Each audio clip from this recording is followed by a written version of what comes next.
जय श्री कृष्णा। नमस्कार दोस्तों, स्वागत है आप सभी का हमारे YouTube चैनल में।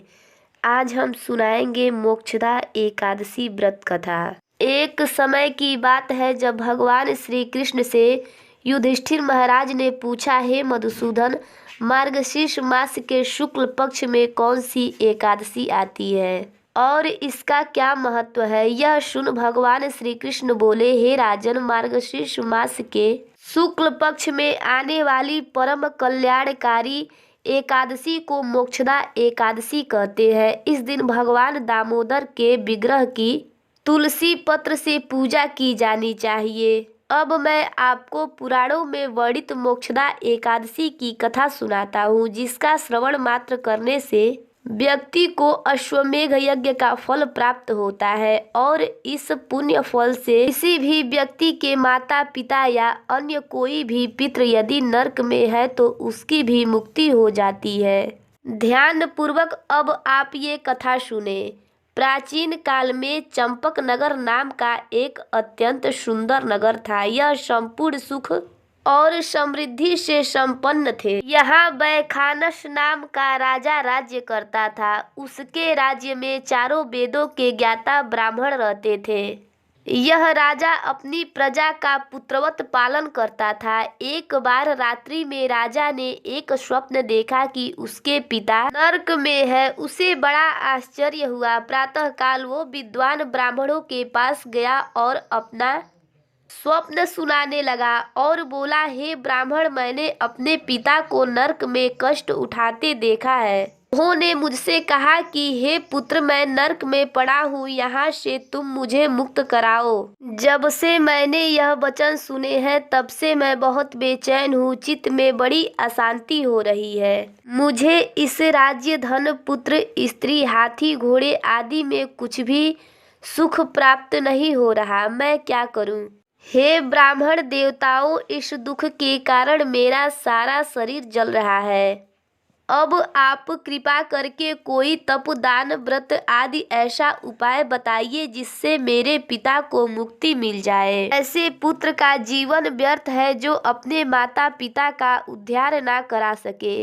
एक उत्तम पुत्र जो अपने माता पिता तथा पूर्वजों का उद्धार करता है वो 1000 मूर्ख पुत्रों से अच्छा है। जैसे एक चंद्रमा सारे जगत में प्रकाश कर देता है परंतु हजारों तारे नहीं कर सकते। राजा की यह बात सुनकर ब्राह्मण बोले, हे राजन, यहाँ पास ही भूत, भविष्य और वर्तमान के ज्ञाता पर्वत ऋषि का आश्रम है। आपकी समस्या का हल वो जरूर करेंगे। यह सुनकर राजा मुनि के आश्रम पर गया। उस आश्रम में अनेक शांत चित्त योगी और मुनि तपस्या कर रहे थे। उसी जगह पर्वत मुनि बैठे थे। राजा ने मुनि को प्रणाम किया। मुनि ने राजा से कुशल क्षेम के समाचार लिए। आगे राजा ने कहा, महाराज, आपकी कृपा से मेरे राज्य में सब कुशल मंगल है, लेकिन अकस्मात मेरा चित्त अत्यंत अशांत होने लगा है। ऐसा सुनकर पर्वत मुनि ने आंखें बंद की और भूत विचरने लगे। फिर वह बोले, हे राजन, मैंने योग्य बल से तुम्हारे पिता के कुकर्मों को जान लिया है। उन्होंने अपने पूर्व जन्म में कामातुर होकर अपनी पत्नी को ऋतु दान नहीं दिया। उसी पाप कर्म के कारण तुम्हारे पिता नरक में पड़े हैं। तब राजा ने कहा, ऋषिवर, इसका कोई उपाय बताइए। मुनि बोले, हे राजन, आप मार्गशीर्ष मास के एकादशी का उपवास करें और इस उपवास के पुण्य को अपने पिता को समर्पित कर दे, जिसके प्रभाव से आपके पिता की अवश्य ही नरक से मुक्ति होगी।